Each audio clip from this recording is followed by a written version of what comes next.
Welcome to Just Hoops. In today's video, I want to start with a question. What does it take to win an NBA title? And we're going to answer this by looking at the last 4 NBA champions, seeing what was similar between all 4. So I only think it's right to start by looking at the stats real quick. The Warriors were the number 2 defense, the Bucks were the number 9 defense but the number 1 in the playoffs, the Lakers were the 3rd defense, and the Raptors were ranked number 5 amongst defenses in the NBA. Now, you can look at the other stats also, but we averaged them all out to talk about all 4 champions and what they did on average. They gave up 0.97 points per possession. They had a defensive field goal percentage of 44.78, a defensive rating of 107.55, and a defensive ranking of 4.8. This just shows the prowess of these 4 defenses and how they truly affected the game at this end of the floor, leading them to win an NBA title eventually. So in this video, we're going to dive into each of the last 4 NBA championships at the defensive end of the floor and really see what they did that made them so successful, starting with the 2019 Toronto Raptors. The Raptors, ever since hiring Nick Nurse, have been one of the most creative and one of the best in the league. So in the 2019 season, when they won their NBA championship, this was solidified. They did everything at a high level. They flew around, they pressured the ball. The amount of pressure that they applied at the first level was tremendous and really caused a lot of havoc. It made things tough getting into the paint. It made teams really struggle in terms of getting good opportunities deep in the paint. Teams shot in the playoffs against the Raptors 27.7% from 5 to 9 feet. So it made it really tough to hit those tough bunnies and things like that. But the thing that I think that made them so successful was their ability to switch and be highly connected. They rotated very well. They did a great job on the help side, just being in position, making things difficult. They held teams in the playoffs to 30.6% from 3, which was tremendous, and showed their aptitude and their effort at flying out to threes, making those shots even more difficult, and just staying connected. They didn't give up, and I think one little schematic thing for the Raptors defense is their help. So you'll see that they always wanted size at the rim. When Ibaka was off the ball, when Gasol was off the ball, those guys were put as the low man. They rotated, they switched off the ball, allowing them to be those primary helpers, to be the guys that are there at the rim making shots difficult.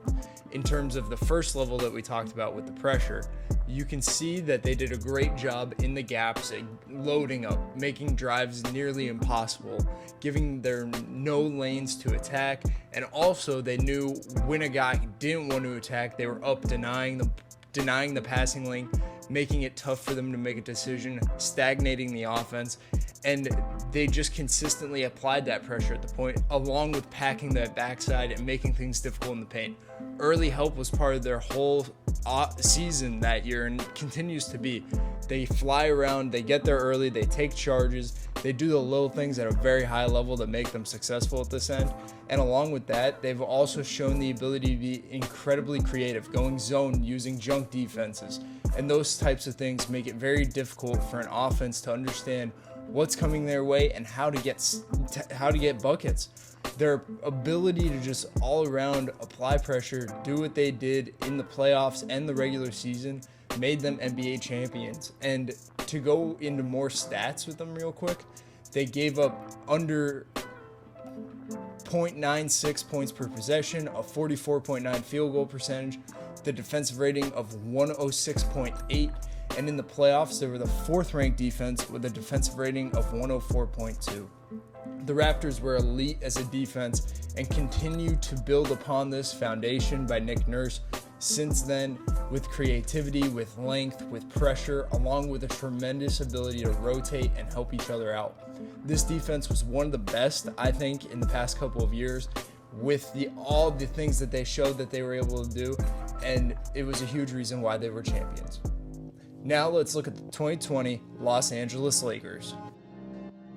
In the year 2020, with all the craziness with COVID and the bubble, the Lakers came out on top, and this is due to their elite defensive prowess, their ability to get up into the ball, their ability to apply pressure, their ability to also adjust to matchups and really be able to understand game plan, understand what they were willing to give up, and just be consistent with it.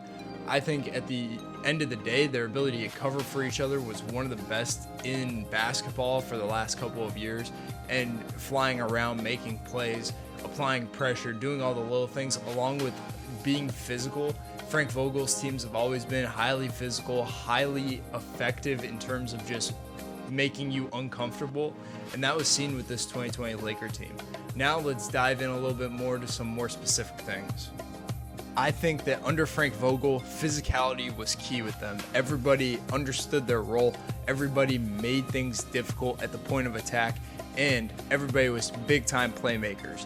In that season, they led the league in blocks per game at 6.6 and were 5th in steals at 8.6.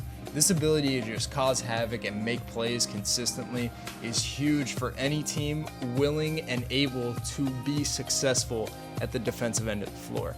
This all comes with great connectivity. Their ability to switch was one of the best in the league that year, in my opinion, with their versatility, their length, their size, and just their overall grit. Along with all of that, they just showed an understanding of how to be up in the ball.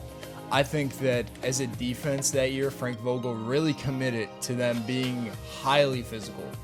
The ability to be physical at the point of attack in the paint, yes, it might have led to some offensive rebounds, some breakdowns and things like that, but overall, it really hampered offense. It made things extremely stagnant and difficult at the other end of the floor for the opponent, and that was why they won an NBA title. Their offense wasn't great, but their ability to guard 1 through 5, fly around, be connected for each other, be up at the point of attack, and just make things insanely difficult with great physicality consistently was why the Lakers were an NBA championship team. Moving forward, the Lakers, yes, they have a new coach now, but their ability to guard needs to stay consistent and needs to go back to the ways of when they won this title. One more thing about this defense in terms of some stats is that they were the number 3 ranked defense with a 106.1 rating, 44.8% field goal percentage, giving up 0.96 points per possession. They dropped off a little bit in the playoffs, but that could have been due to the bubble and some matchups. But overall, their ability to guard, their ability to make plays, their ability to rotate and help for each other was why they were such a successful defense. Now, let's look at the 2021 Milwaukee Bucks at the defensive end.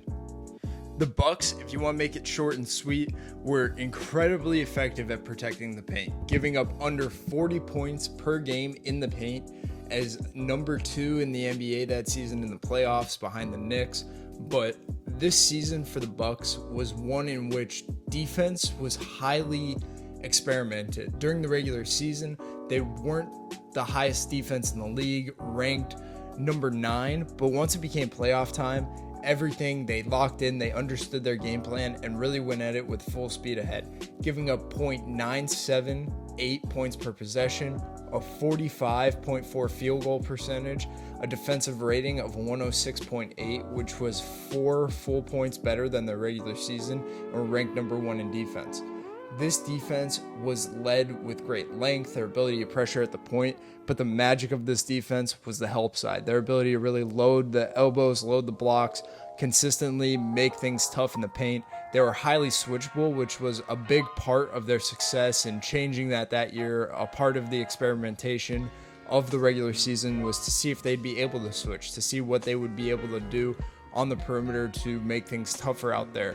They prioritized the paint protection, but that came by running guys off the 3-point line. Their ability to be connected, their ability to switch 1 through 4, 5 sometimes if Bobby Portis was in the game. If they needed an emergency switch, Brook Lopez was more than able to do it. Their personnel and their ability to buy in was why they were so successful. Along with that, they just were tremendous in terms of the connection of the help. They constantly communicated. You can see even if they're late in rotation, they had the ability and they schemed to make sure there was always somebody on a block, always somebody ready to plug the paint. Their ability to really fly around and make those interior defensive plays was tremendous in their success. One other little stat for you is that the Bucks were tremendous in the pick and roll, at really getting up into the ball, containing the ball with the drop, and also the switching. giving up only 0.83 points per possession to ball handlers in the pick and roll. It's tremendous. Their ability to adjust in this manner and be able to always make things difficult. They understood matchups too, knowing when to go under, when to deep drop, when they needed to switch and be up at the point. The difference between guarding a Jimmy Butler and guarding a Kevin Durant, they're two very different players, great in their own right, but they needed to adjust, and they did very well.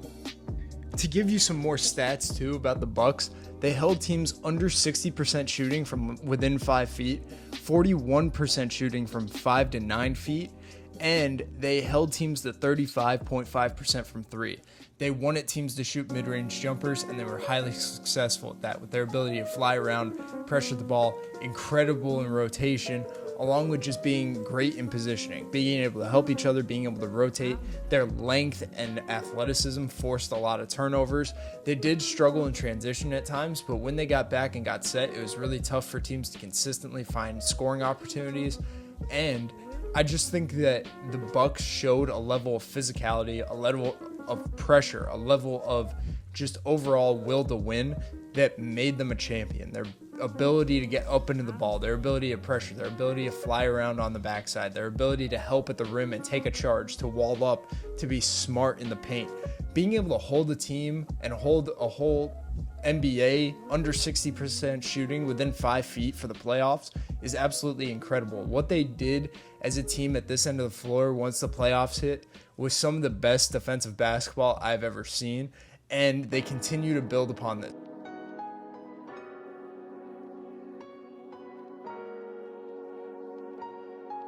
The Bucks have had, if not the best, one of the best defenses in the NBA year after year after year the past 5 or 6 seasons. And they continue to be great at this end of the floor with their ability to rotate, their ability to play as a team, and their ability to just consistently make plays as a team at the defensive end of the floor. Now, let's talk about the 2022 Golden State Warriors as our reigning NBA champions. So we're going to start this one with our stats. The 2022 Warriors held their opponents to .959 points per possession, a 43.8 field goal percentage, a defensive rating of 106.6 with the number 2 defense. In the playoffs, their defensive rating was a 109.6 with a 6th ranking, dropping off slightly, but still an incredibly elite defense. This defense was built upon the ability to switch and also with their ability to adjust and make things difficult depending on the matchup.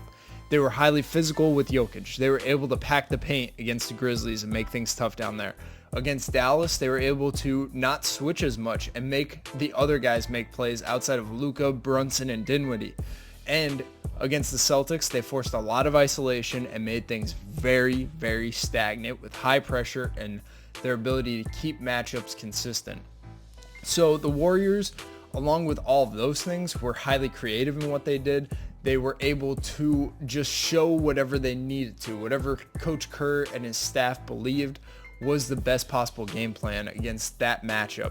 They switched the guys that they believed were switchable in situations. They kept guys in shows. They dropped guys that they didn't want to get switched. They switched off the ball to prevent some matchups that they didn't want to see. Along with that, everybody on this team took this end of the floor personally, from Steph Curry to Kevon Looney to Otto Porter Jr. Every guy on this team did their job at a very, very high level, flying around, doing their schemes, being in their coverages, and just making defensive plays. They were able to switch 1 through 5 because everybody was committed to this end of the floor being one of the best defenses in the league this year, and one of the more unique ones with their switchability on the perimeter and their ability to show a variety of looks. Against Dallas, they showed a box and one. They showed zone. Throughout the season, they had a 1-2-2 zone that I made a video about previously. Their defensive versatility with their length, with their IQ for the game and understanding and ability to make plays, they were able to pressure the ball. Just overall, this defense is one of the more creative and fun defenses in terms of just making offensive stagnant through pressure, through physicality at the point, and their ability to just show you a different look every night, taking away what you want to see. Their pressure, though, must be one of the highlights of this defense. Their ability to trap when they want to, their ability to scram behind and really pack that paint and then be able to rotate out, contest shots, force turnovers, fly around as a team. With the Warriors being as connected as they are with the pressure, physicality, their ability to rotate and fly around, one thing that from a statistical standpoint they did was that they averaged 7.7 steals per game, which was 6th in the NBA for the playoffs, and 5 blocks per game. Their ability to just really make these plays, be there for each other, be connected. They did a great job in rotation, and I think that their ability to play as a team and just overall impact the game. They knew their role, they knew what they were supposed to do, they applied pressure, they were physical, they weren't backing down, they communicate at a very high level. I think that this defense needs to be talked about more as an elite defense, other than just, hey, like, they went out there, they were the number 2 ranked defense, they had a good defensive rating, they have no real elite defender outside of Draymond Green. Like, this team has a lot of studs at the defensive end of the floor. Steph Curry stepped up at this end. Draymond Green's a huge connector. Gary Payton II was tremendous. Wiggins stood up and took on stars throughout the entire playoffs. Their overall individual efforts put together made them an elite defense. And I think that this needs to be talked about a lot more. Now to wrap things up about our current NBA champs, they were creative. I talked about their zones, and this is a clip of their zone versus Dallas. They were in a box and one with Luka, having Moody as the connected guy. Their ability to really stay connected and in the box and stay loaded and keep a matchup and always have somebody on Luka applying pressure, loading the gaps, taking away driving angles. It was tremendous. And they did the same type of looks against Ja Morant, loading the box, making things very hard to get a driving angle. And when they did, they really just were physical. They walled up, they took a hit to the chest. They were great at this end of the floor at forcing turnovers, being connected, and being a great team. Now, after all of this, a great NBA champion has to be great at the defensive end of the floor. Their ability to guard, be connected, apply pressure, and help are the basis, but all 4 of these teams did things differently. The Toronto Raptors applied pressure and were incredibly creative.